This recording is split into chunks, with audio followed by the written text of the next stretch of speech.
your host, Judy Junkie, and today we got some people hanging out with us in Discord. We got Andrea and Ivan, and we're going to be taking another look at character creation.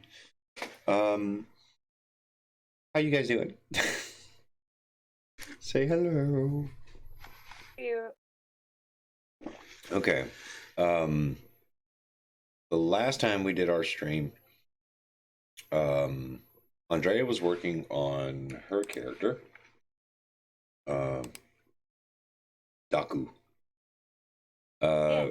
And one of the things that we ran into there was, and I'd seen this a couple of times during the playtest, and last week's stream with you kind of finally forced me to do something about it. Having the dream seeds and fade seeds, like those mechanics are going to stay, but we're not going to be giving players those to spend at character creation by default. And that's supposed to streamline the whole process. So I'm just going to update your character sheet. I'm going to help you get that up to date, and then we'll continue on with the ability stuff, and you'll see. So the thing that happens is that you get your bonuses at E ranked. You get the same number of bonuses, but you get them all at rank E, rank 1. You would actually have 2 bonuses here in ego that you still need to pick, by the way. So you want to go pick some bonuses for your ego?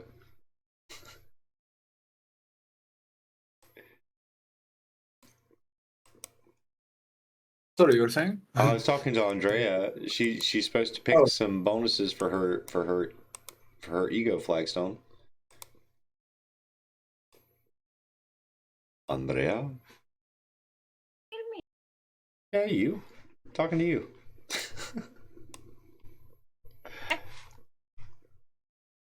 Your mic is breaking up. Oh. Oh wait, there we got, like, turn your input sensitivity up, I think, and you're probably gonna be good.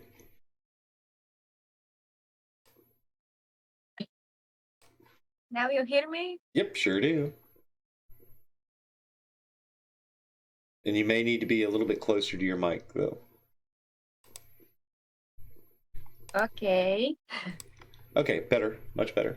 All right, so looking at your character here, you're missing 2 bonuses under ego, and you're missing 1 bonus under vitality. So you get to pick some bonuses. From the Flexstone website.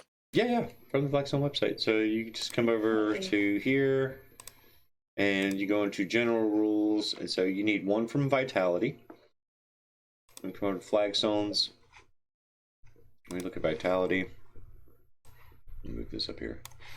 And so, you have this list of the base stuff to pick from, and then there's some particular specialty stuff you can grab. Let's have another look at your character. See, you were doing a archer. Doing two tests. So in Flexstones. Uh-huh.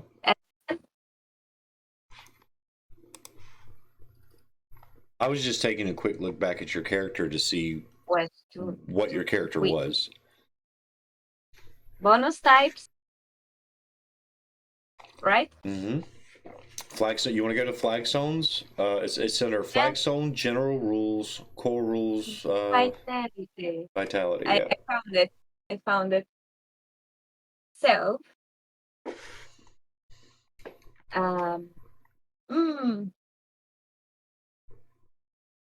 And then I was going to look at your character. Armor type or no? Well,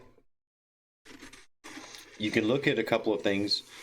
Your primary attack type is a range for crossbow.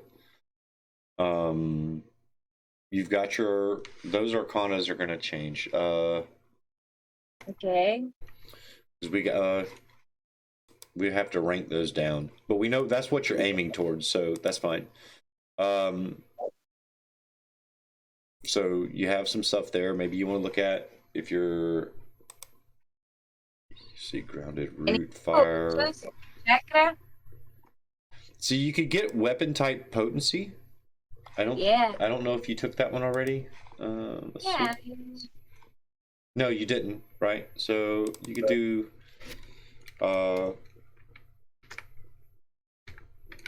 weapon like crossbow. Oh, and that's going to give you potency. E rank that would give you an E rank potency bonus. So basically, every time you roll an attack with your crossbow, you would deal 1 extra die worth of damage. Okay. So that's a pretty decent one. I need to choose 2. Now we go over to ego and choose 2. Oh. So I need to turn back. Yep. Go to flagstones and then go Yeah, to ego. Ego. Okay, so perceptive. I can choose that. Yeah, there's no reason not to. Okay. I will. There's. Were you a spontaneous wielder or a prepared wielder? You're prepared. Okay. Okay. Uh. But I don't see that. No, there's not. I'm seeing what crossover there is, like what stuff your character has, because I don't remember everything. You've got third eye and throat chakra and the crown chakra. Yeah. So under ego, you've got a bonus to your CR with third eye and throat. Either one of those or both of those would be good, because that means that whenever you go to roll to see if you succeed in an action, you're getting a bonus to that roll with either of those chakras.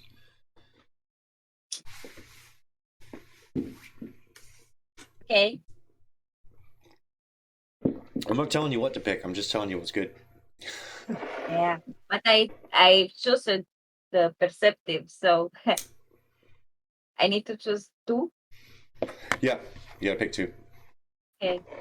Impulsive. Protective. If I'm spelling correctly. Impulsive is actually not going to benefit your character at all. Oh no. Super ego. Super. Oh, sorry. The first one. Okay. This is your to identify and detect. And the other one you said was which one? The first one of Super ego. CRD influence. Yeah. Okay.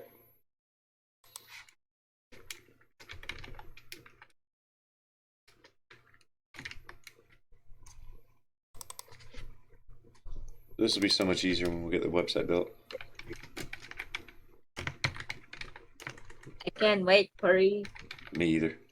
It just goes so much faster, right? Like in the spreadsheet. Okay, so you get both of those E-ranked. Now, for anyone who isn't familiar already and is curious, the reason that these are set up the way they are is that you get a number of bonuses equal to your rank plus 1. Right, so she's got a rank 2 here, so she's going to get the 3 bonuses. She's got the rank 1 here, so she's going to get 2 bonuses, etc. This is rank 3, so she gets 4. With the new change to character creation, you get all the bonuses. You get them for free. You don't have to pay for them anymore, but you only get them at rank E. So all of your bonuses start at rank E. So we need to go back to your character. I need to make kind of recalculate some stuff. Hey, thank you, Bama. We just got a sub. So give that a big shout out there to Bama Purple. And hey, Sir Dialots, I didn't see you in the chat. It's nice to see you. How you doing?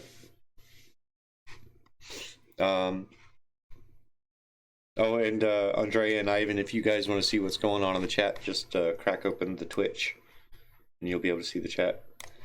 I would suggest turning the volume off if you do that, though, because there's like a 3 to 6 second lag, and it'll drive you nuts trying to listen to the conversation that way.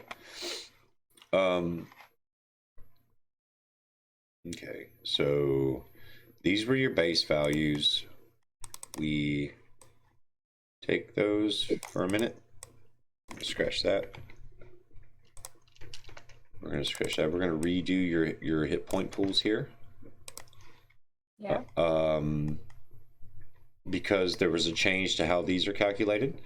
The change is that you get your base value at start. So in this case, you get your EDD. So that's 1d6 plus 2. So a total of 8. And then you get, or I'm trying to think about this process. We're just going to zero these out for the moment. XX. XX. And then we'll come back and fill them in a second. So those attribute ratings that you had written down there are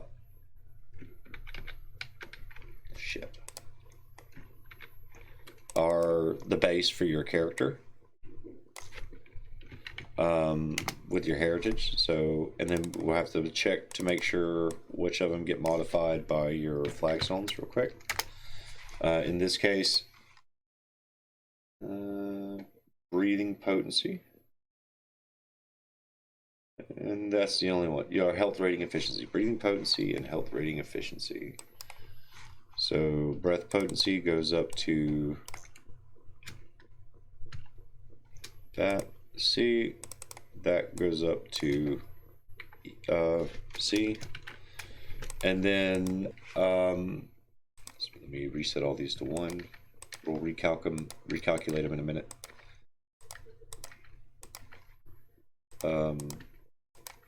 Okay, so now you have 5 points that you can spend to increase your attribute ranks, right?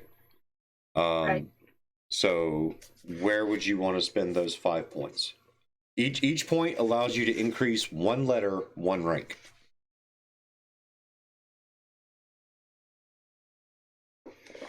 And each time you do, actually, let me go ahead and get these in here. So 1d6 plus 3, that's going to be 9 and 9.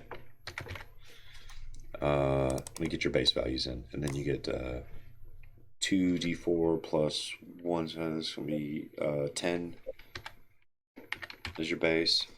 This is going to give you 2d6 plus 14 total as your base.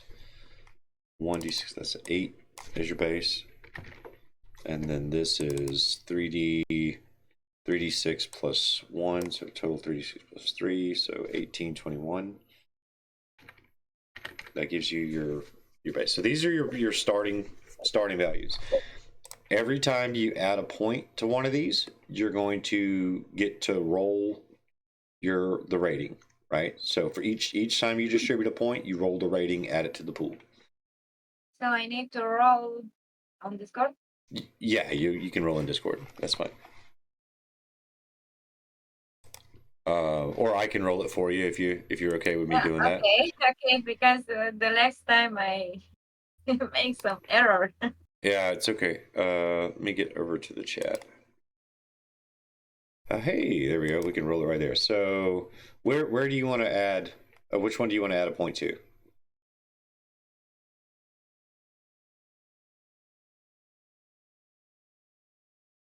From chakras or No, into these attribute ratings here. Into this, we're just talking about this section right here.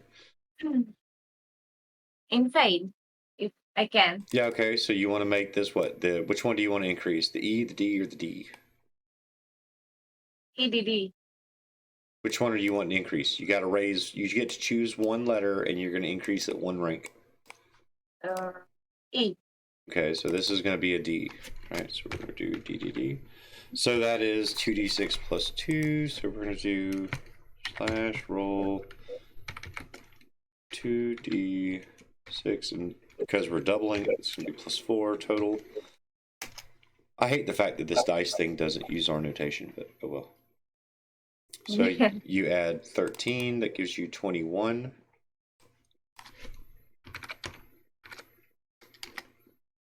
All right. What's next? Mana.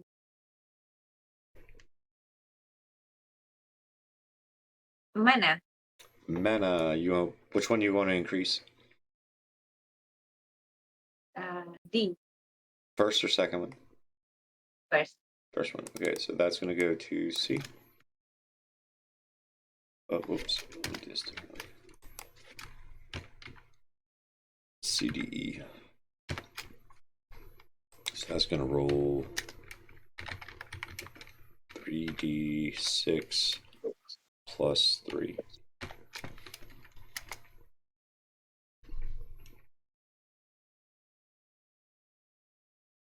And then you get 17. 17 and 14 is 31. Okay. What's next? Health. Health? You want to go what? DDC? You want to raise that E up or what? The E. Okay. Right. So DDC. And so then you're going to roll 2d6 plus. Now we've got a C there, so that's a plus 3. We're doing that 2 times, so plus 6. And for those watching, that the only reason we're doing the math on this last part by ourselves is because the algorithm that the dice roller uses basically puts the parentheses like in terms of math. It tries to do 2d6 plus 2 like this, and in Flagstone we would do it as 2d6 plus 2 or 3 or whatever. Right. Same. So you get the idea. The formula is slightly different, but it changes the results in a big way. So we have to do that manually. Okay, so that was your health there, 2d6 plus 6, yeah. And you're going to add 14. So you're up at 23. All right. 2 more. Okay. Stamina. Stamina, which one are you going to increase? The last. The last one. Okay, so that's going to be DED. Okay. Right, that means you're going to roll 2d4 plus 2. So total of 2d4 plus 4. And that's going to add 9 stamina, bringing your pool up to 19.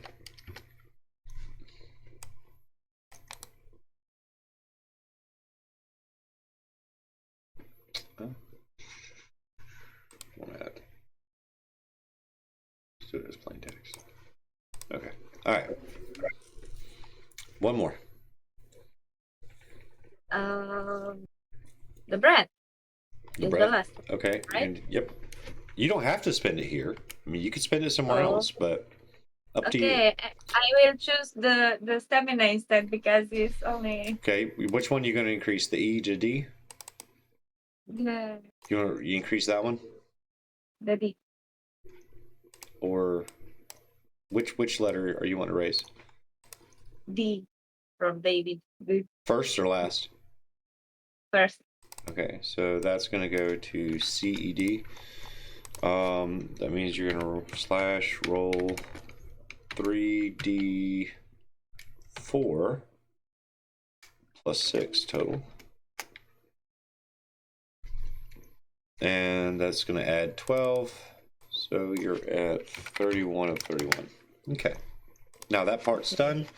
We got to roll this back just a little bit. It's not going to take a lot. That's going to be E ranked.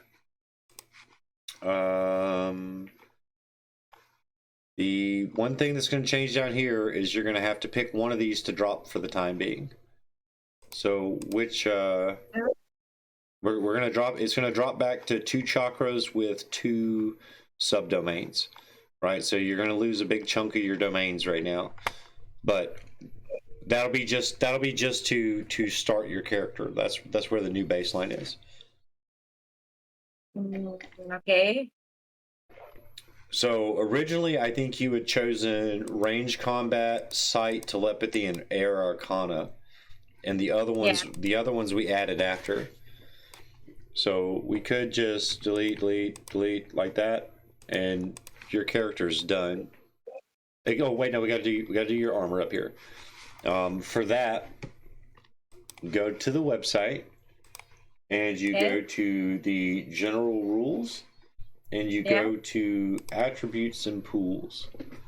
And on this page, you will, if you scroll down, you'll see that it tells you for each rank in your attribute rating that it's going to affect your defenses in some way. So potency applies mitigation to based on which pool you're looking at. So your health potency goes to your physical mitigation, stamina goes to social mitigation, etc. I'm going to pull your sheet out to this other side, my other window, a minute, and go through these. Actually, let me do this the other way around. I will pull this tab out. If y'all want to follow along on your browser there. So health adds health potency, adds to physical mitigation. So we're only going to look at these first letters because this is all the potency column. I guess be first character here. So health, that's going to add +2. Stamina adds to, it's a social mitigation, which we don't actually have on here. I need to add that in. Social mitigation.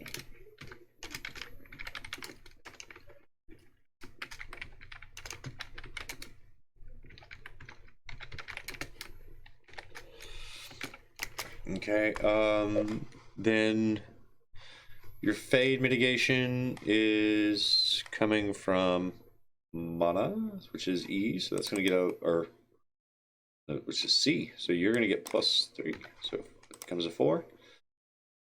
Fade does mana mitigation, so you get a +2 there. It goes up to 3.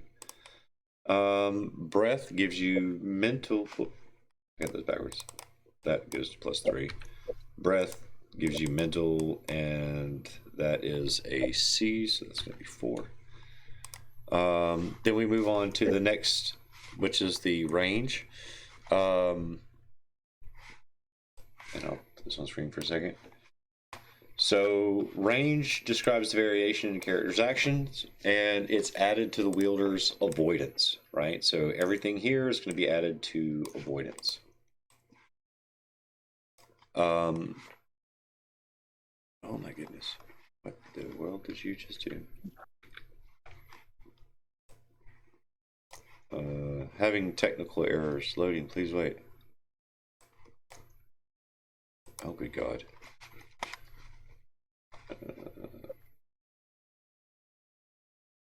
Well, that was just so weird. I tried to pull my browser over into the other window, into another tab, and it tried to put it in as a sidebar. Very, very weird. Bad Vivaldi. Okay, so physical avoidance. We've got your movement rating, which is over here, your MSR. So that adds to physical avoidance. So this is going to be 3. Mana range adds to magical avoidance. So you're going to get +2 there. That makes that a 3. Fade adds to fade avoidance. So that's D. That becomes 3. Health range adds to mental avoidance. Mental health being a thing. Okay, then the next one will be for efficiency, and the efficiency covers the character's ability to move quickly and efficiently, and acts as a bonus to the ability impact as well as reducing ability cost, and it's added to prevention CRs. So movement adds to physical prevention, so you get a +2 there. Yeah. Mana adds to magical prevention, so you get a +3. Fix that up to 4. Fade prevention is D. So that's +2. It goes up to 3. And then health is mental prevention, so that's D. That goes up to +3. Now all your base stats are done, and your character is ready, except for your abilities. That's all you've got left. Oh, wait, no, you've already done your abilities. You're done. So I still have some assassin character like last time. What was that? I still have some assassin character like last time. You do. It's just it's more like the newbie assassin character, right? Newbie. Yeah. So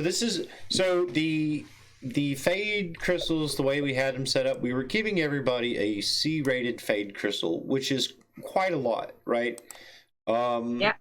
That's the equivalent of every starting character having defeated a mid-sized dungeon, right? So it's a lot Right. of it was a lot of extra resources.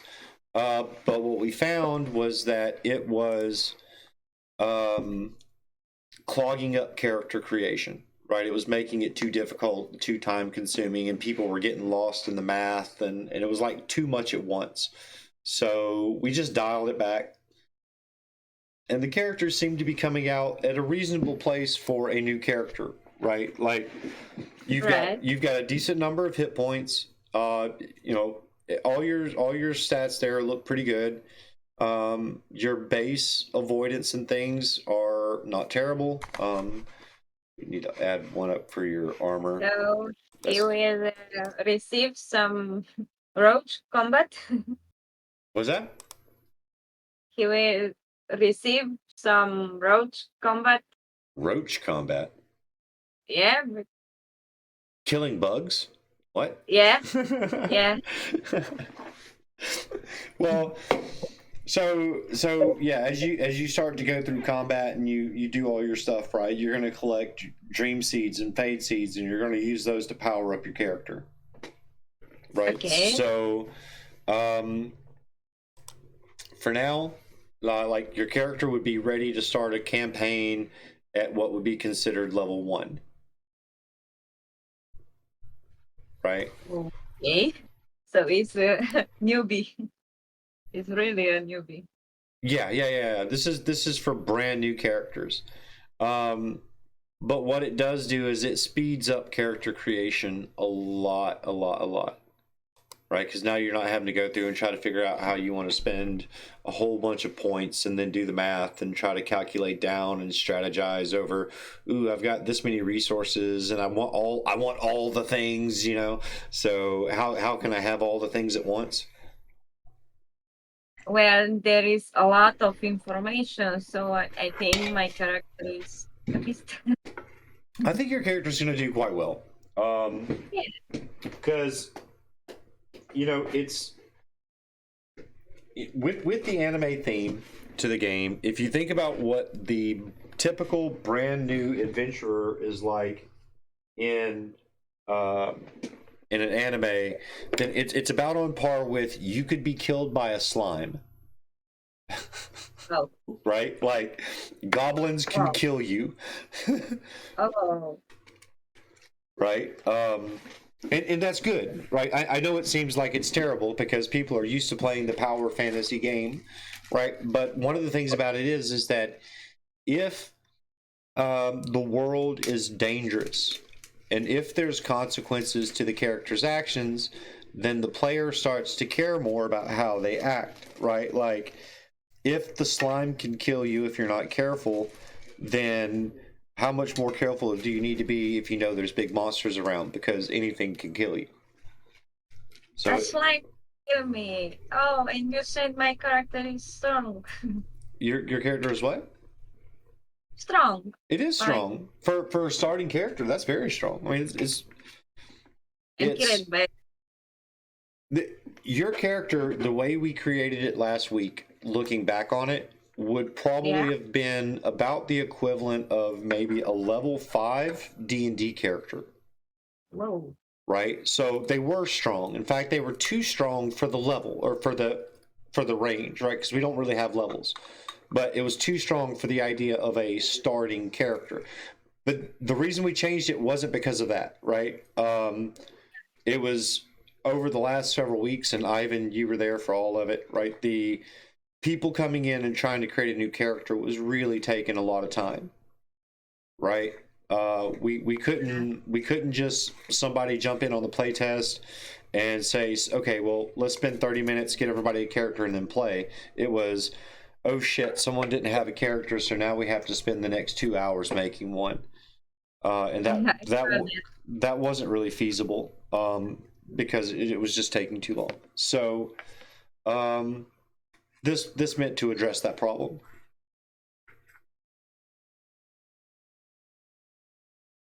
And it seems to have done so fairly well. I know it's a faster for me because I'm more familiar with the system. So I can say that an experienced player would be able to put together a character inside of 20 minutes. Right? Probably inside of 10 minutes, honestly. Where for you, like me, it will take longer. The hardest part is making the decisions. Yeah. Right? Like, I can't do anything about the individual choice paralysis because, you know, I guess one of the defining aspects of Flagstone is that it gives the choice to the player.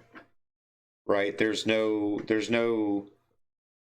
preset list of things that you have. What's that? There is a word for that, creation. Yeah. So Yeah. means that the player is creating it. Right, exactly.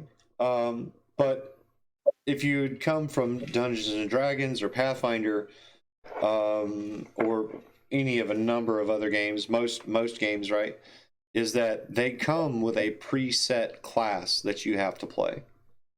Right, so we get away from that.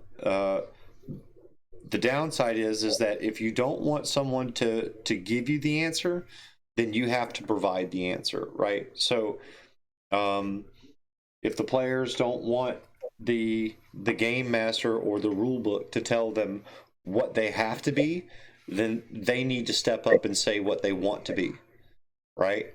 So, Right. you know, it's a bit of a thing there. Ivan, let's see, yours was yours Thomas? I think you changed the name. Okay. I was like, wait a minute, I didn't have a tab open named Thomas. What the hell is going on here? I think sort template didn't go too well. Didn't age out well. Right. See, like yours is looking pretty sharp too. You haven't spent your attribute ratings, it doesn't look like yet. I still have 2 more, maybe. Okay. Not sure. Yeah, that seems which about ones? right. That seems about right. Oh, wait, sorry, you said attribute rating, right? Yeah, the 5 points. We spent them. It's 0 out of 5. Okay.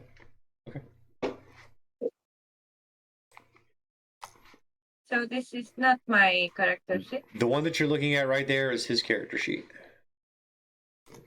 They explain all the details here on the side. So the numbers. What? His was another very similar to yours, honestly. You both kind of came very well. You both took ranged combat and air arcana. Oh god. The difference is that he went with artificing and wieldcraft, and you went with sight and telepathy. She's the sniper currently, and you're like how Hawkeye changes arrows. You know, it's like now if you put the two of you together, you'd have Hawkeye. But Right, but you're not there yet. oh, Right now you're two archers that are going to try not to shoot your teammates in the back. oh no. Oh. This is very demonic. I didn't ask if I had a shot. I said I wanted to fire at the orc. That's fair. You shoot your teammate in the back. God. That's why I had my shield have a sphere. You know, I was thinking of that. It's like nothing personal, but I don't trust you for shit.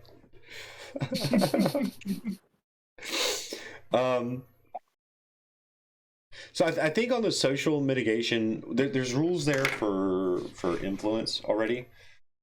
I think I probably need to update the character sheet with that.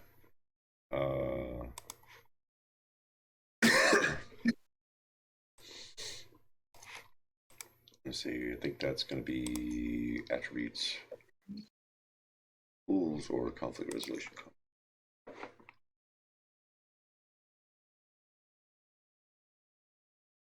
Yeah, we have rules in here for influence. I think your social mitigation will just apply to your as a bonus here, right?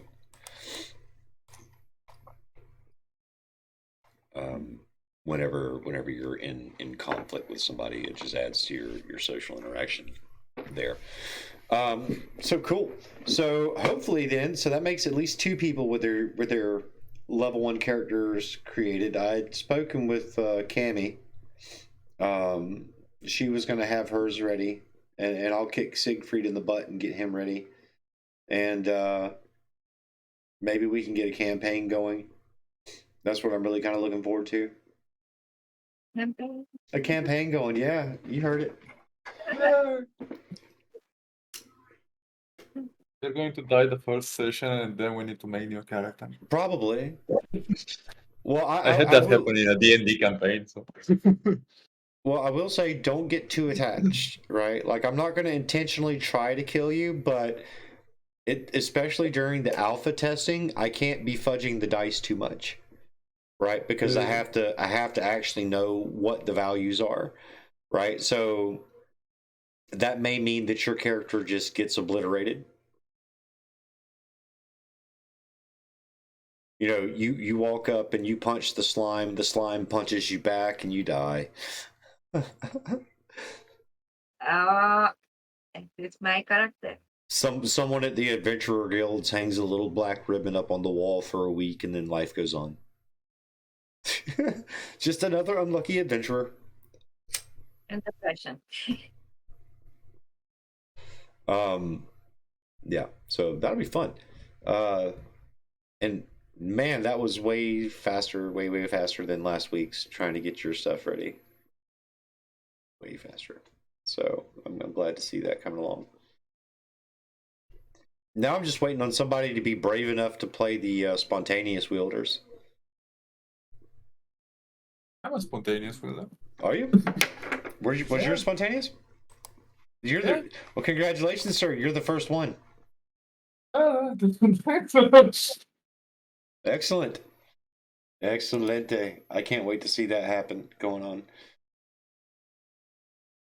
That's gonna be really funny. I see a delay. Huh?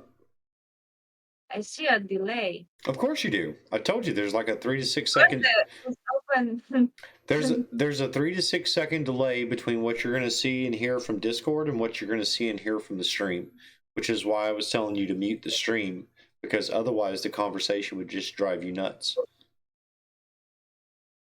The constant lag in the conversation will drive you crazy. It's really weird. Okay.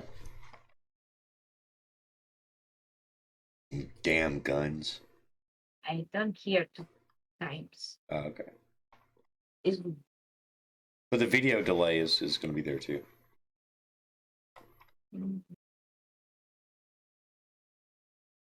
See what you don't have to have abilities because you're spontaneous. That's always nice. As a runes. So. as a spontaneous wielder, you might want to replace this with like your keywords and the rules for the ones that you have. That way you have a quick cheat sheet and you don't have to keep looking them up. You know what I mean? You're discussing that, like, probably you would still do abilities even after spontaneous. You just work differently in terms of cost. So. Not really. That's not how that works. No, I mean to make it easier. To make it easier, what you do is you tell that you have two in the beginning. You have two keywords that you can use, and one of them has to be a methodology, right? So when you tell the GM, like, I want to conjure, and then you can specify one other word from your keyword list, right? Which means you can't fill in all the parameters and you can't make very complex spells in the beginning. That would be the ones that I picked already, right? Mm-hmm. So anything from ranged combat, air arcana, artificing, and willcraft. Right. So that gives you a pretty good list, though. So, like, if you look at your hello, hey, what's up, Ashton? Hello. Hello. So, So, like, if you look at Wheelcraft, that's going to give you like your research and stuff, so you can sit there and try to research new spells. And you took Artificing, which gives you every one of these is a methodology. Every single freaking one of them is, right? And then, but now you had the Heart Chakra with Air Arcana, right? Yeah. So that gives you the Aeromancy methodology and the Wind Whisper methodology and the Dampen methodology, and a couple of different effect accents there that could be used in conjunction with any of the methodologies that you currently have. And then you picked which one? Ranged combat. Range combat. Yeah, so that gives you your melee, toss, catch, throw, shoot, and aim. Yeah. I guess I can just make a small list, to make it easier on the spot. Right. I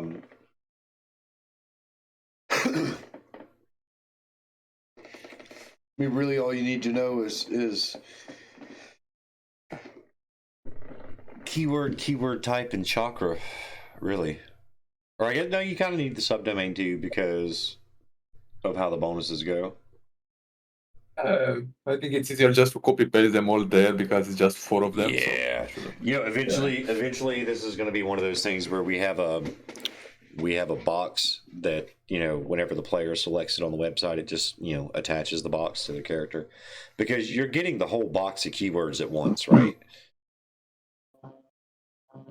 Yeah. You know, like, and it's not saying that you're particularly good at it yet. It's just saying you're kind of learning the basics. lowers the bad dice. Well, okay, look, like just because you learn how to shoot does not make you a marksman. Yeah. That kind of thing. That's part of the reason why with prepared wielders, they always have the chance to fail when they're doing the research. It's like maybe it's difficult for them to learn how to do some particular thing, but once they learn how to do it, once they get the trick of it, they can do it consistently, right? Spontaneous wielders follow this principle of fuck around and find out, right? So they're the people that you would consider naturally talented. They're the ones that are able, you know, for some reason, most of the stuff that they try to do just kind of works out well for them. But if you tried to get them to repeat their actions, they couldn't, right? There's less consistency there. Yeah. Now it's not. They wouldn't know how to explain it, basically. Yeah. Now they can get to the point where maybe they have more knowledge of it and you know, so more consistency, but they just follow a very basic, different mental process to get there.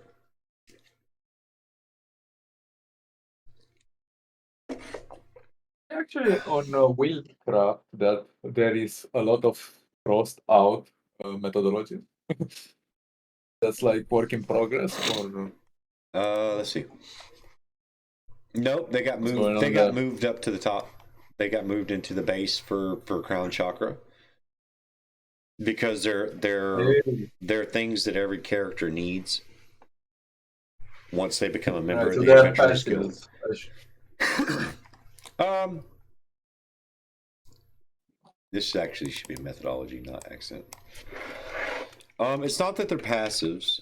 They're active things that you do, but they're things that every character needs to have access to. So we didn't want to lock them inside of a subdomain because then Subdomain, yeah. that would mean giving access to the subdomain to every player, and we didn't want to do that.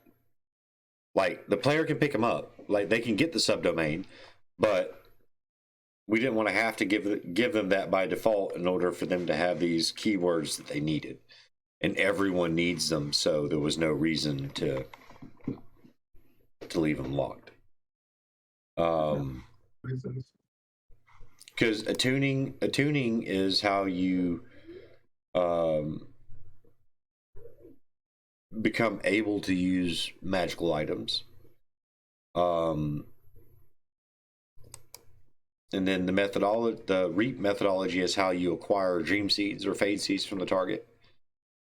Right, so everybody has to be able to get fade seeds or dream seeds, otherwise you can't become more powerful. So those have to be there. Memorize.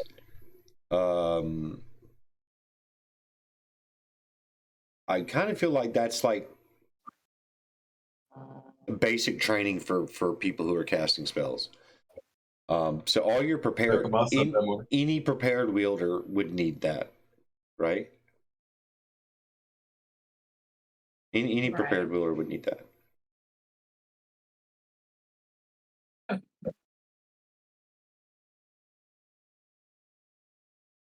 So, how about, let's see.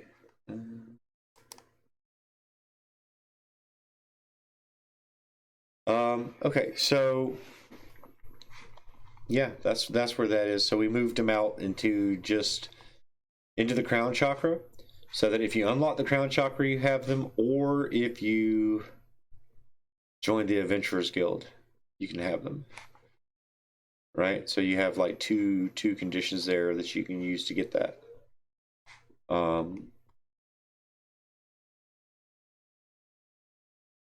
But there's the narrative there that the Adventurers Guild protects the knowledge on how to use dream seeds and fade seeds pretty carefully. So if you try to replicate that knowledge, they may just hunt you down and kill you. Monopolistic there. Huh?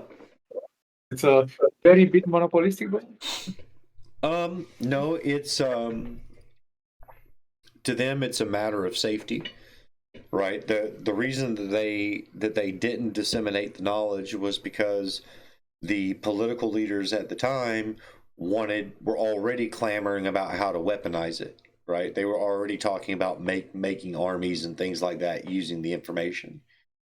And they realized that it was too dangerous to let that information go unchecked. Right? I mean, it's kind of the nuclear arms race, right? Because that's really what it is. It's like it made it so much more efficient to grow in power and strength that it really was like a nuclear arms race in terms of technology. So the Adventurers Guild essentially tried to be the neutral, apolitical entity that's primary concern was taking out Dragmar and clearing fades. Because those are both a naturally occurring phenomena on Duende. And even the non-Dragmar Dremen can still be very dangerous for populations. Right, like naturally. I mean, if you have a griffin in the area, they may be eating all your livestock and shit like that, right? So you need people to go take care of them. And Duende magical creatures abound, right? There's lots of them. So magical creatures got to eat too, and humans are crunchy and good with ketchup.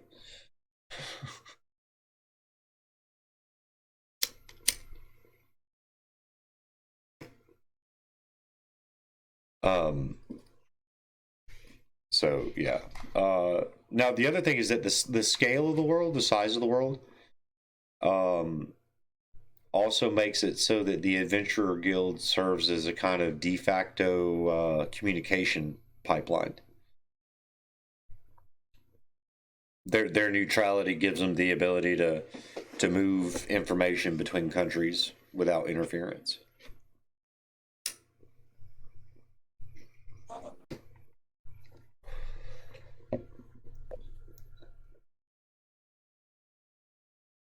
There is a block of text What is?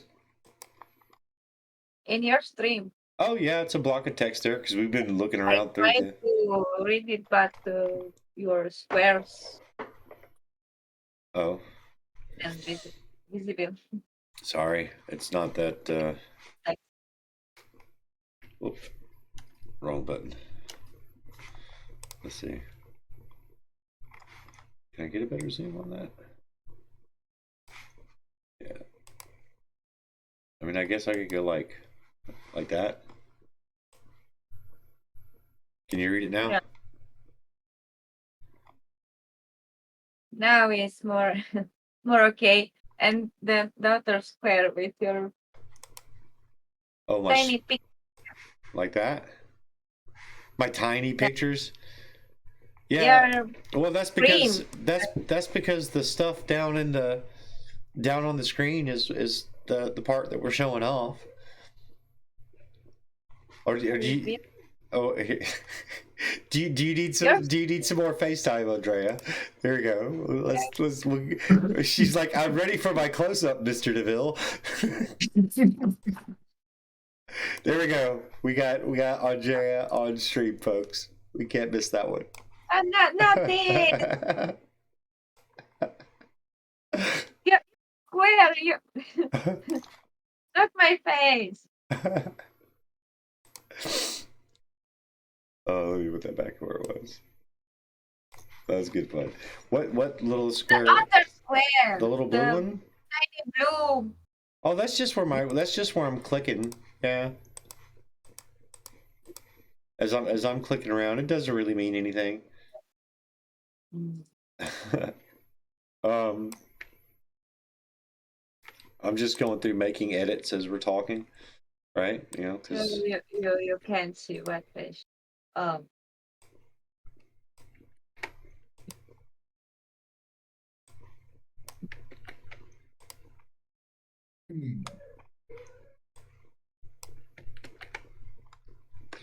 okay, hold on. Oh, that's So, see my screen? is this? Here you a little square with a little puppy, a blue puppy, and is Yeah, blocking you don't like my it. my puppy. You don't like my slime? No, not like that. It's blocking to read the text. It's covered. Ah, fine. It'll go away. God. I like my. He's like my mascot, man. Down, not up, down, because I want to read the text. Okay, hold on. I'm trying to get your bloody stream off my screen. Okay. What text is it you're wanting to read? The block of text was on top. Huh, there you go. That It's just this is just kind of cut and paste from some website where it's talking so about the different parts of it. This is more for my use than anything. Okay, I thought it is something to learn, so I tried to read it.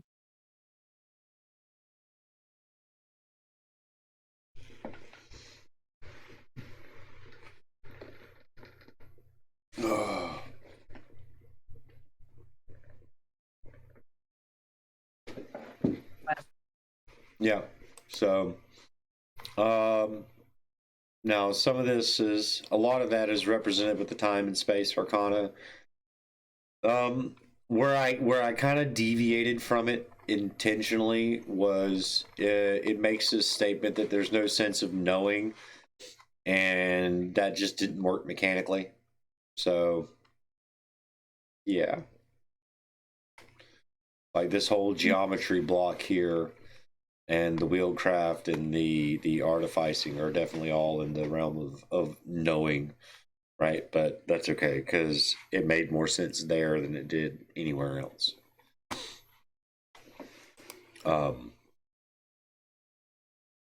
this is not someone's spreadsheet. This It's is yours. Yeah, this is my spreadsheet. this is Okay. this I tried is to figure this out 10 oh, minutes ago. no. So this document that I let everybody peek at, right? This is straight up my design document. This is what I've been Oh. using to manage like during play testing and all of that. This is what my play testers use. Because this information isn't on the website yet. If you want to get it, you got to come catch us on Discord and get access to it there. Links on the homepage. But yeah, so yeah, these are my design documents. And we're designing this open to the public. Right? We're not giving away everything, right? But we're going through the main design choices with the public. Well, science is on stream, it's very public. Yeah. It's very public, and that's okay because this part we've had already said internally that we were going to do this part publicly, so it's not going to hurt anything. Besides that, even the act of streaming it makes it copyrighted, so for the people who want to try to steal our shit. Yeah, if they want to try to steal our shit, that's fine. Can get lawyers, can sue. Not that I want to be that way, but don't be a dick so I don't have to be.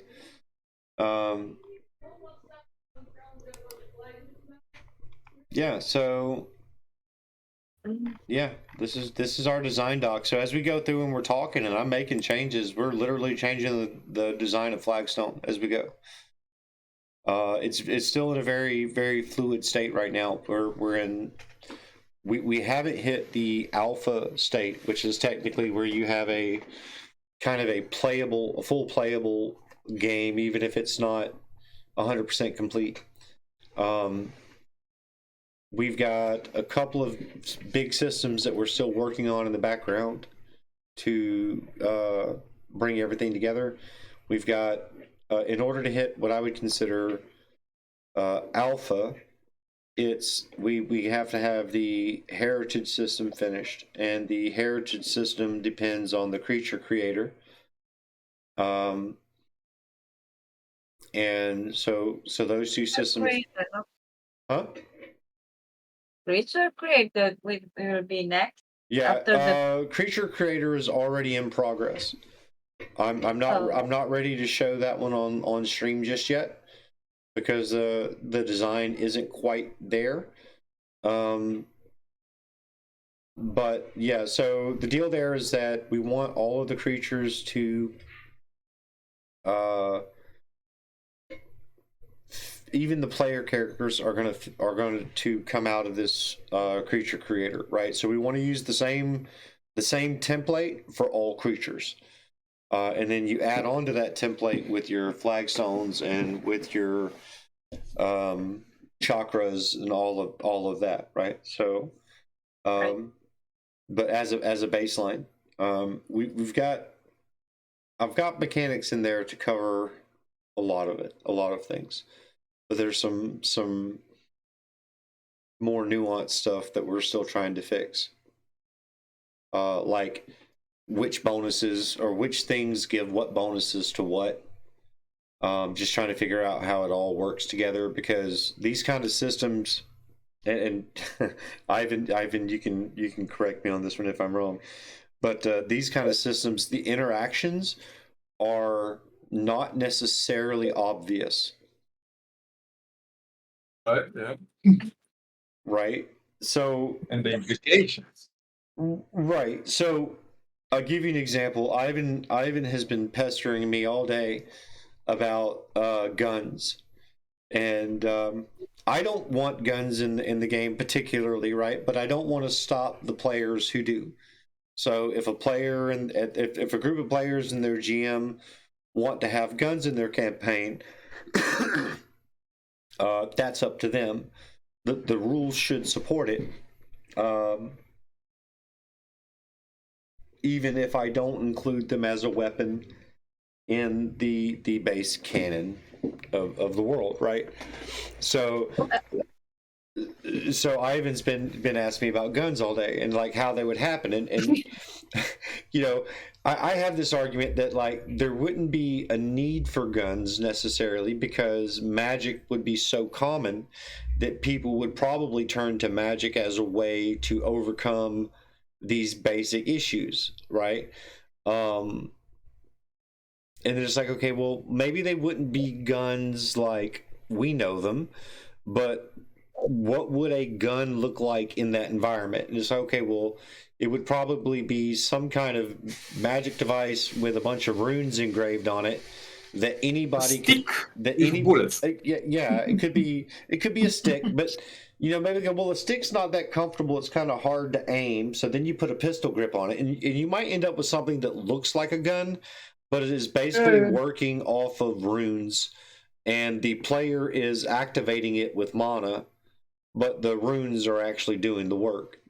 And the interesting thing there is that the crafting system, as at least as it's planned and laid out, accommodates and interacts with the rune stuff to create a pretty interesting system, without us having to add a lot of additional rules. But it takes a little while to take a system from like a raw idea and to condense it down into something that has the, let's say, the least number of rules for the maximum amount of coverage. Right? In a fantasy world, you will include guns. In a fantasy world, the physics to create guns would still exist. Not I'm going to add guns. I'm not going to add guns to the base game. I'm not going to do that. Right?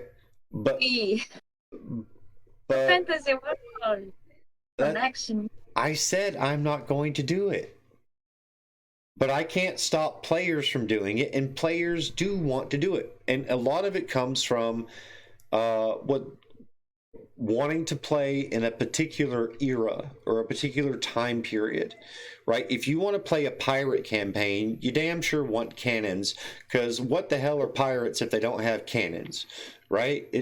What are pirates if they don't have a little pistol, right? You know, those kind of concepts go hand in hand because the age of piracy was an age of gunpowder, right? If you want to play some British invaders, right? Which I don't know, some people really dig that stuff. The rules need to support it. Now, our campaign setting is set in a medieval era, at least technology wise, it's a medieval era type world, right? Yeah, that's why I said that. Yeah, I know. That's why I say I don't want guns, because it ruins that part of it doesn't ruin it, but it does mess with that part of the fantasy. But it's also a world where magic is common. That's the thing. It's a world where their medieval is not our medieval, right? Because let's say for example something simple. Let's say something simple. Farming. What would it look like if you could use mana to plow your field?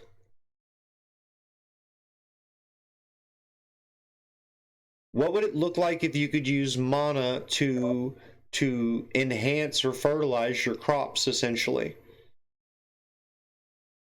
You know, what would it look like if you didn't have to worry about drought because you could summon water? You know, what would your buildings look like if you could mold earth with magic? Would you even need to use trees? So there's all these questions, and it's a really rich playground to say to ask the big what if question, right? Because you can say it's not that magic is a substitute for everything. Magic is, in a sense, a alternate energy source. Let's call it that way. It's an alternate mechanism that we can't really wrap our head around. Okay. But in a world where it's common, right? A lot of the challenges and a lot of the things that we dealt with as humans in our world would be dealt with differently, right? Right. Simply because the need for the technologies that we invented didn't exist, or it was easier to meet that need using mana, right? Like, I give you a good example: cooking. If you're if you have even a little bit of fire chakra active, right, then you can heat your own pan with a little bit of mana, right? And you could cook out when you're out hunting or whenever you're out camping. You could cook without ever building a fire, or you could light a fire without ever needing a flint and tinder, right? Oh, You right. see what I'm saying? Like, so I'm trying to imagine. So, yeah. Now, if you didn't have your fire chakra active, you might still need those tools, right? So figuring out, like, and you know, I even made the point earlier about division of labor when we were talking about the gun thing, because in order to have guns in a mass-produced type setting, there's an entire supply chain that goes into them, right? Because you have to have the iron ore, and you have to have coal to smelt the iron, and you have to have coal to make the steel, and then you need charcoal for gunpowder, and you need sulfur, and you need potassium nitrate, and you need all these other things, and then you need the technology to make the springs, and you need to be able to do all this other precursor work, right? So there's like a whole lot of stuff that goes into it. So would those underlying structures even exist if you could supplant them with magic, right? Like, what would mining look like? What would mining look like if you could do it with mana? And not involve that many children as it did. Right? Well, it could So be. that's a good start. It might be much safer. But see, now mechanically though, in the rules, if you look at, let me get back over to general rules real quick, and you go to the rating things page. Let me get there. Down at the bottom of that, there's this units thing, right? Now, we just sat there and made new characters. And most of your characters' abilities fell within either the E, the D, and maybe the occasional bump up to C for one of them, right? So if you think about in terms of this, hello, Yo, what up? what up? Hey, just letting you know, you're welcome to hang out, but we are live on stream. If that makes you uncomfortable, just Yeah, a that's warning. what I asked you in DMs, but sure, I'll be here. I No problem. didn't see it. I'm sorry. I didn't have my my other Discord window up. I've got Streamlabs and other stuff. It's fine. All right, welcome to the chat, man. Hello, everyone. hello. So on this, if you're E or D, you're only going to be doing, say, a max of tiles times 3, right? So if you're D rated, that's a max of if it was DDD, that's 2d6 plus 2, so 2d6 plus 4, that's 12, 16 as a max of 16 tiles. You know, 5 foot per tile, 5 foot on a side, right? So I mean, do the math. You know, about 600 feet, roughly 600 square feet, something like that. So I mean, that's the size of small house, like a really small house, like a little. Really small town. No, like a little cottage house. That's the size of a cottage house, right? So if you're thinking about like you're gonna do some spell that's gonna plow the earth or whatever, it's gonna cover the area of about a small cottage house, right? At default. So in a massive world, right, you're not talking about what your average person is really only going to be able to handle like their farmstead, like maybe a 40-acre field or something like that. They're not going to be doing these big massive 10,000 acre fucking farms, just because the technology won't be there to support it. Now when you get up to like the S ranked, it's talking in kilometers times 10. Right now, that can be a really, really huge area, but the number of S ranked individuals or people who are capable of doing that and the cost of doing that is going to be extremely high. Yeah, like when I first time. So, but it is worth thinking about like what that would do to the technology. Another one that's really interesting is that so there's the fade crystals, right? And there's a difference between the fade crystals and fade seeds. So the crystals are actually physical objects. They occur naturally. They are essentially what happens is mana becomes still and then it crystallizes, and that becomes fade crystals. And then over time, it grows through accretion, and when it gets big enough, it acts like an antenna for mana, right? And it just starts doing weird stuff. And these areas where it's doing weird stuff is called a fade. Now, what the player gets out of it is whenever they clear out a fade, which is like I said, the primary purpose of the Adventurers Guild. They can drain that fade crystal and they get fade seeds. So that's where those come from, right? You beat the dungeon, you get at the crystal, you drain the crystal, you get the fade seed, you power up your character, kind of thing. But a lot of your bigger kingdoms actually cultivate a fade crystal, right? It's there, they let it grow, but they use runes to kind of manipulate it so that it produces the output that they want. So a lot of your cities are going to be acting under the benefit of a fade, right? So reality might be slightly altered there. Maybe the weather's always good, or maybe the farming's always good, or maybe the fishing's always good. Like some big kind of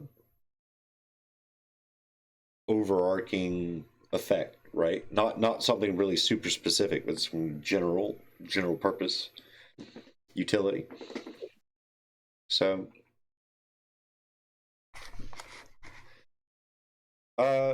so Tabby, what have you been working on, man? We're just kind of Sleeping. That's a good thing to work on, right? Yeah. Oh, we just went through character creation for finished up one for Andrea, and we're just kind of kicking around talking about the world for a bit. Cool. Let me share screen and see what I got.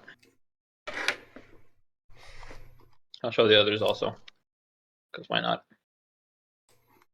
Basically stuck where I told you I was stuck. Nice. But you mentioned start with the big ones and go smaller, right? Right. Well, it's because I saw Kingdom you. State. I saw you like writing in all your villages and things like that. Yeah. And you're gonna get lost in the details. I wrote really quickly. Okay. I'll put this one aside. What's the scale on that? Hold on. What's this? Don't put it aside. Like, what's the scale on it? There's no reason to get rid of anything. It's a week of riding per square. A week on horseback. So Yeah. So about 150 miles. No. A bit more. 180. 273. Okay. 300 miles. That was 300 miles on horseback in a week. That's okay. That's 50. Yeah, I mean that's a long way. Sorry. You're hauling ass. Like 25 miles a day would be considered hauling ass by horseback. On foot, right? On horseback. On horseback? No. Your horse would die. Mm-hmm. It would. You'd run it to death. Mm-hmm. I mean, Well, that sucks. unless you were changing mounts regularly, you'd run your horse to death inside of a day. That sucks then. Well, I can make it smaller, technically. Yeah. So I have this handy thing up here.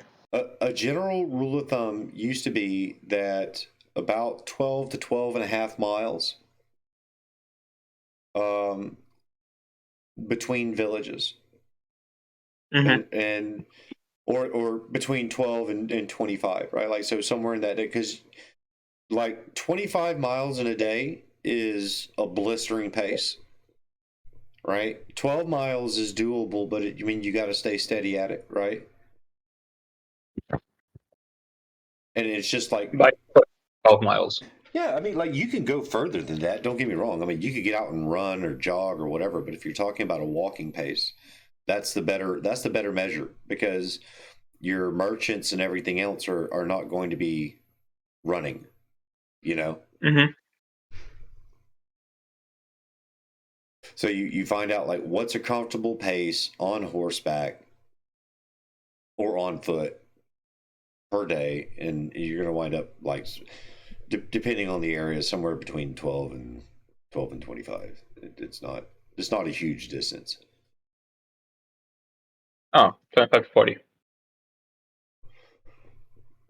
100 miles a day for up to 3 days, and then just remember they're gonna die.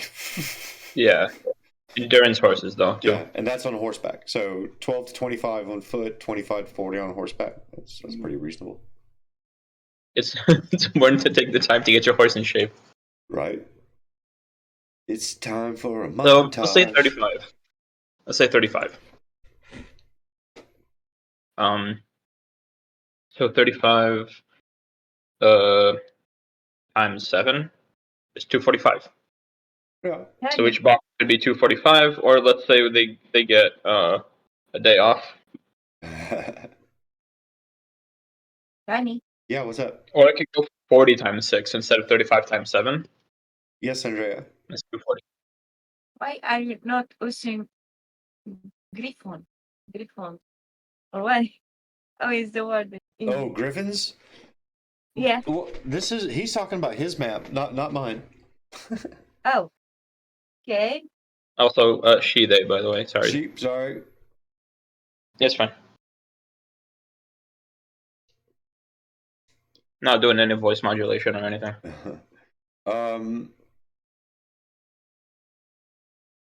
Yeah, so I mean, as long as you've got your scale there, because if you put villages more than a day away from each other, then it's really hard for them to call for help, kind of thing. Mhm. And then that's where you run into places for bandits and stuff like that. But those villages would tend to be small and don't necessarily need to be represented on your map, right? You really only need to hit the high points. See. So not this, I guess. Not unless it's a major city for some reason, right? No, this is a major city. Right. Like, yeah. So put your major cities in there. Even show your roads, and like if you're on this scale, showing one or two of the the next scale down larger cities in the chain is perfectly fine. But otherwise, it starts to get really noisy. I need to bring this up. Let's see how much. Yeah, I mean, Noise is my middle name. So. Oh, that's much longer. Never mind. Let's make this the other way, like 22 segments. That should be enough, right? Yeah, that's decent. 222? Yeah. Ish. Yeah. So what are you building? You're building your world for D&D 5e, or Yeah. Yeah. Ooh, down with Wizards of the Coast. Yeah. But I mean, as a rival, I'm a pretty much obligated to say that. Mhm. No, they've done good work, but I don't like their. I haven't really enjoyed their content since like third edition, third and a half edition, 3.5. I see.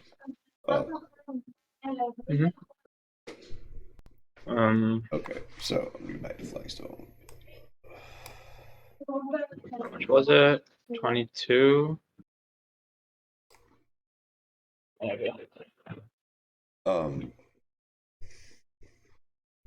But yeah, so we were talking about like how having magic as part of the world is going to influence the way technology would progress.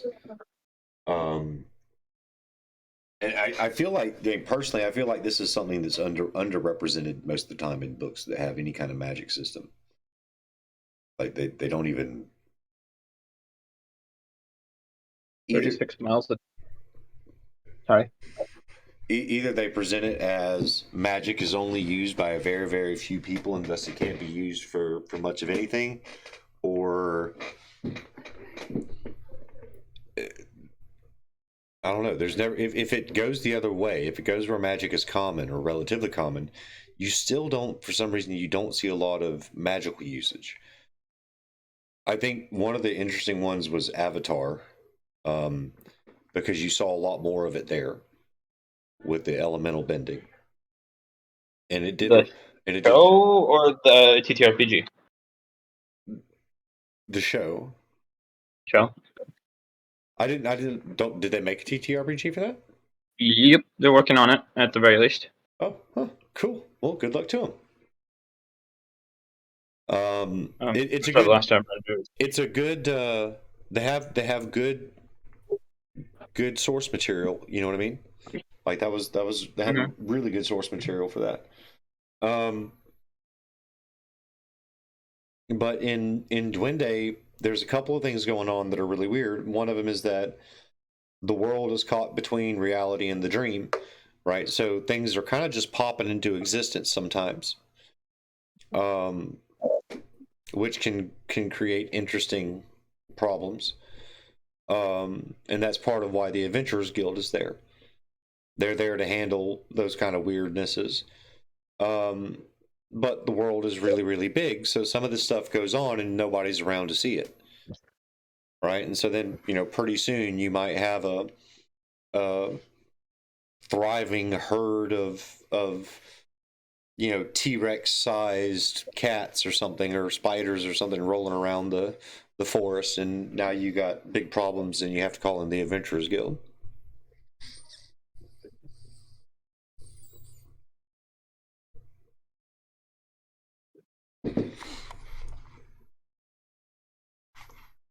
Crickets.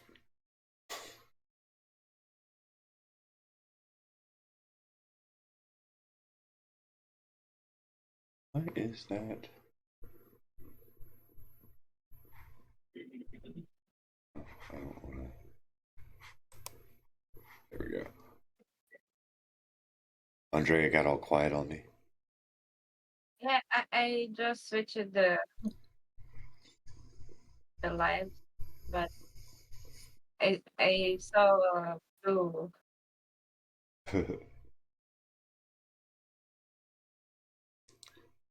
Kind of thinking Bama's going to be home here in like 20 minutes. That'll be nice.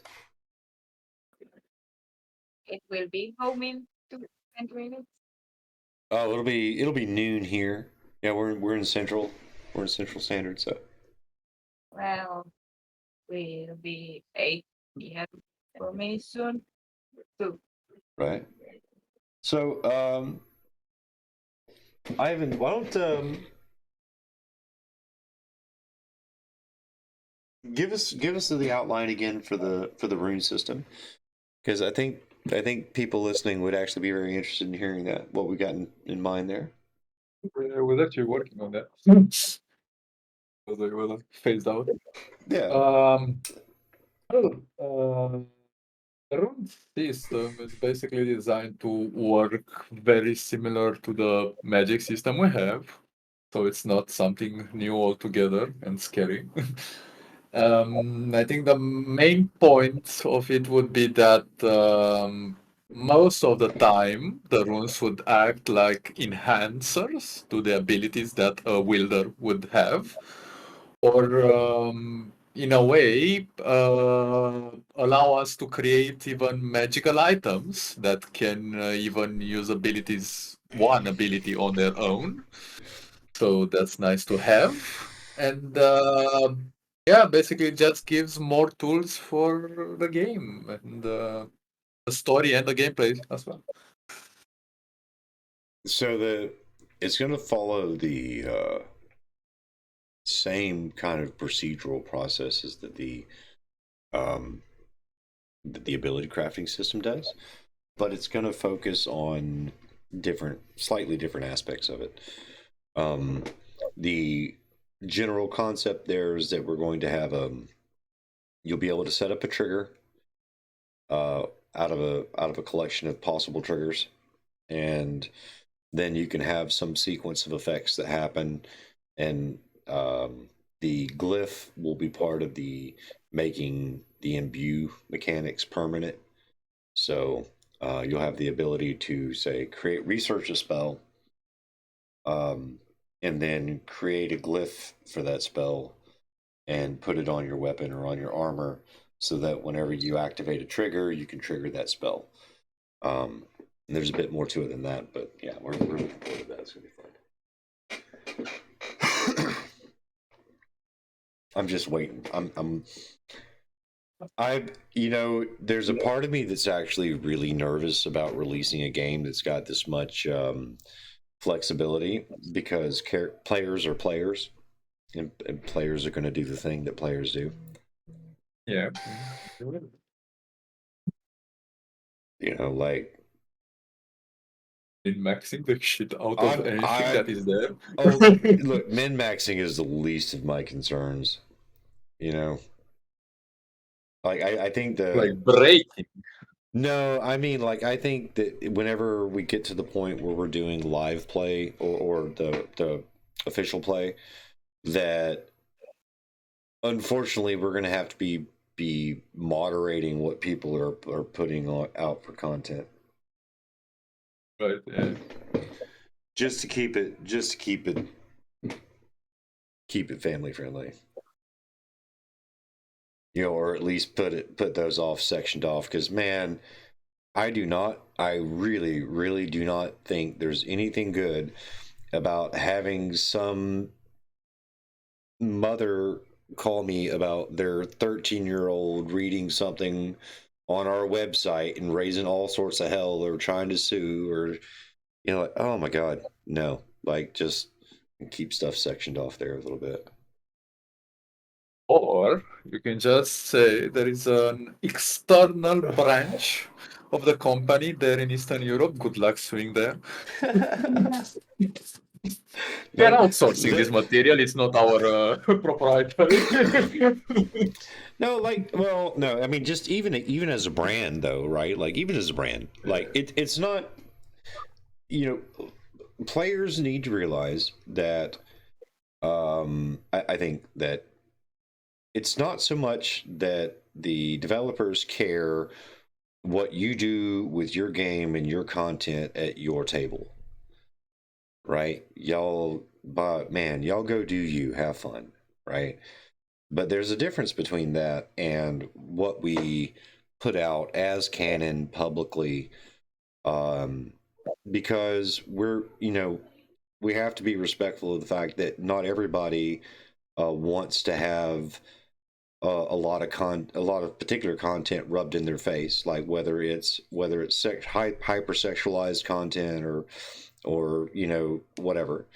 And I think there's some validity in keeping stuff segmented off, so that those who want to see it can see it, but those who don't want to see it don't have to see it, and those who are unaware of it don't necessarily have to be aware of it unless they go looking for it, right? Like I don't want to control what they see.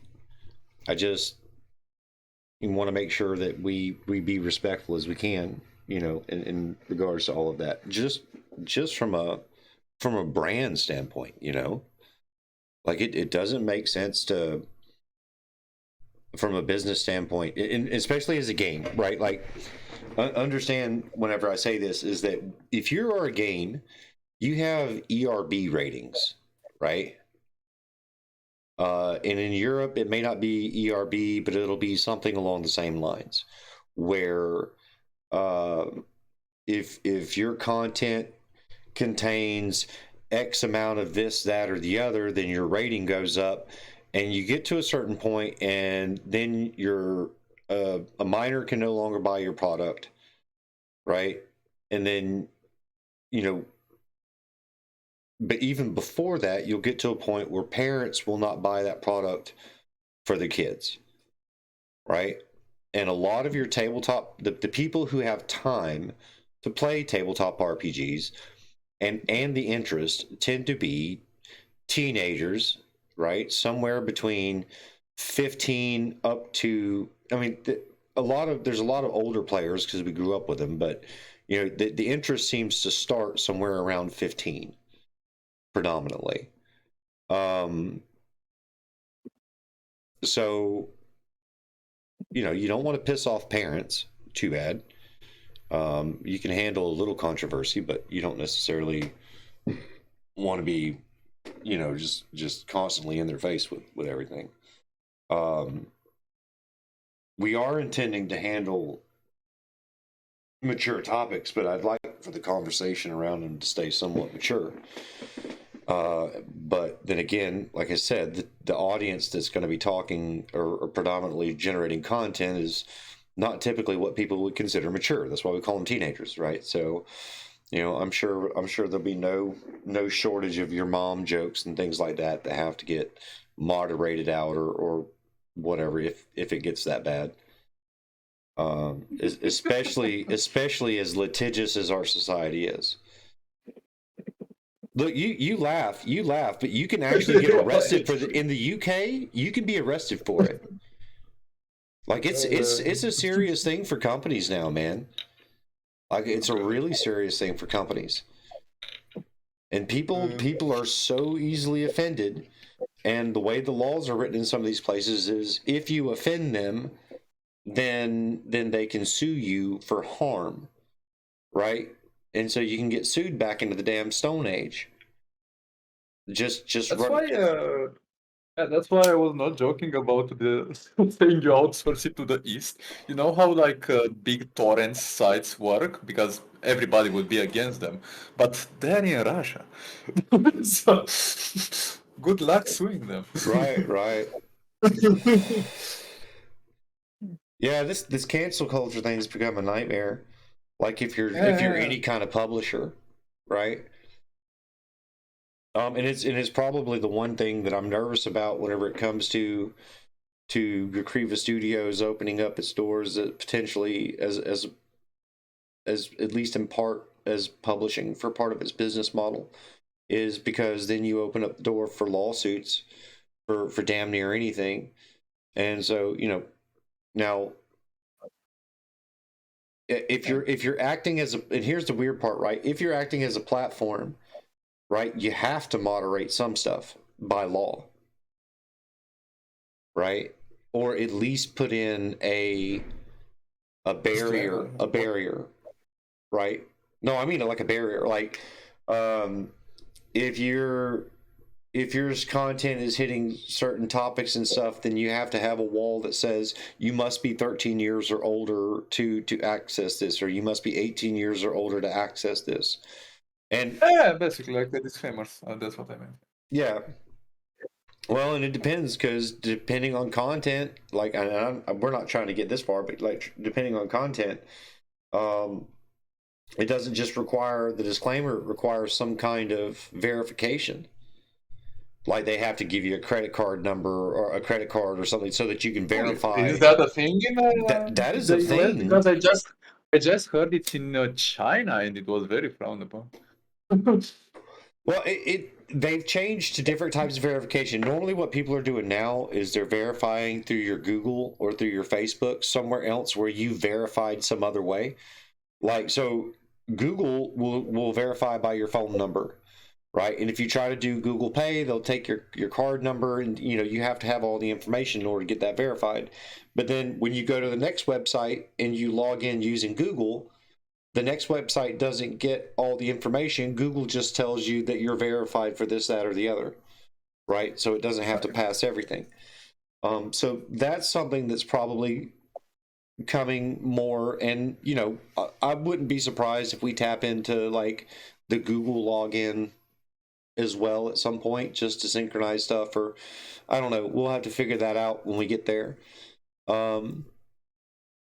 But there's still, you have to have. Sounds a bit dystopian. It's annoying, man. Slightly dystopian. It's annoying. You would think that you could publish, say, just write a book and publish a book, and that would be cool. But I mean, for fuck's sake, Wizards of the Coast got sued because people thought their Dark Elf content was racist. You're saying we can't use the F word in the short stories. I'm saying no. I'm saying that I fully expect that our content would be classified up to like probably PG-13 or R or mature by the ERB standards, and I'm okay with that because you're talking about combat and fighting and whatever else. And but well, then there's also the part that says that we can't control what the GMs create, because remember, there's feedback. It's not just what we write, it's what the GMs write, and we can't be responsible for that. So there's I don't know. So it's weird. You have to find an ethical stance somewhere, right? 17 Huh? is the rating. 17 is the rating. Yeah. So I mean, that's kind of the audience that I'm writing for, but I'm not really trying to be gratuitous with anything, at least in the canon writing. I've seen some games that tend to go too far, I think, in my opinion.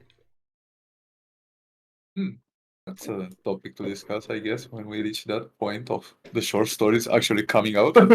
Right. Now, look, my thought on it is that we're writing for the 17-year-old audience, right? So like, Yeah. if the person writing wants to write something that's not appropriate for 18 plus, then they can go into an NSFW category and they can write and sell whatever they want, but it stays segmented out from the main population, right? And that's something that we can gate. It's something that parents can gate. Like if they want to create an account for their 13-year-old kid and they're going to sign up for it or whatever, then the parent can control access to it, right? Because at least then it's on them. It's, and they have a responsibility to manage what they see and what they do. And our responsibility is primarily just to make sure that those tools are there. Right. Because I don't. Here's the short and long of it: is if people are going to make whatever people make. I don't think that we want our brand associated with like what essentially amounts to porn. Like that's not where we're going. I was actually checking that right now. I think like House of Dragon, the sequel after Game of Thrones, right? Yeah. And that was far more tamer than Game of Thrones. It had a little sexual stuff. Like it was more family friendly. And I checked that for the US, and it's rated as TV mature. That's 18 plus, I guess, right? Right. Well, mature is yeah, most places But consider. doesn't have too much of sexual stuff at all. It's like pretty family friendly. Right. That's scary a bit. Yeah, but and again, like, and this is no offense meant to anybody, right? Because it's just the way things are. But if you get a bunch of horny teens writing articles or writing stories to sell, they're going to sexualize it. That's what they do, right? And the evidence is all out there. I'm not saying anything earth-shattering about it. And if they want to have a place to do that, I have no problem with that at all. I don't think we want it on the website. I don't think we want it on our brand, right? If they want to go make their own little fan site somewhere and write whatever they want to write, more power to them. But I don't personally think that would bode well for the company, Yeah. right? Like it wouldn't be a good business decision. It might be an easy money decision.